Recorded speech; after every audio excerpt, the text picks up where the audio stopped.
ಏನು IT raid ನಡೀತಾ ಇತ್ತು ಅದೇ ಸಂದರ್ಭದಲ್ಲಿ ಗುಂಡು ಹೊಡ್ಕೊಂಡು ಆತ್ಮಹತ್ಯೆ ಮಾಡ್ಕೊಂಡು ಗೊತ್ತಿಲ್ಲ. ಪೊಲೀಸ್ ಎನ್ಕ್ವೈರಿ ಆಗ್ಬೇಕಾದ್ರೆ ಯಾಕಾಯ್ತು ಏನಾಯ್ತು ಗೊತ್ತಿಲ್ಲ.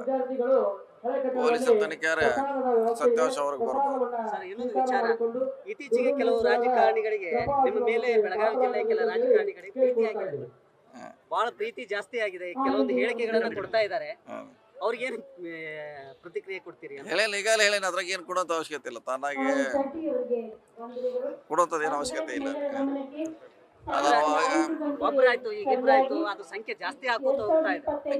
ಒಂದು ಪೀಕ್ ಇರ್ತದೆ, ಪೀಕ್ ಆದ್ಮೇಲೆ ಮತ್ತೆ ಬರ್ತದೆ. ದಿವಸ ಹೇಳಕ್ಕೆ ಏನು ಬೇಕಿಲ್ಲ, ಒಂದು ಸ್ವಲ್ಪ ದಿವಸ ಹೇಳ್ತಾರೆ. ಏನು ಹೇಳಲಿಕ್ಕೆ ಏನು ಹೇಳೋರು, ದಿವಸ ಏನು ಹೇಳೋರು ಜನ ಕೇಳಕ್ಕೂ ರೆಡಿ ಇರ್ಬೇಕಲ್ಲ. ಮೇಲಿಗೆ ಹೋಗಿ ಕೆಳಗೆ ಬರಲೇಬೇಕಲ್ಲ, ಬರ್ತದೆ.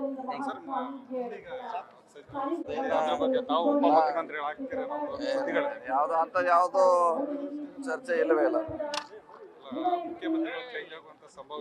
ಅದೀಗ ಯಾವಾಗೂ ಚರ್ಚೆ ಇಲ್ಲ, ಬಂದಾಗ ನೋಡೋಣ, ಅದ್ರ ಬಗ್ಗೆ ಹೇಳ್ತೀವಿ.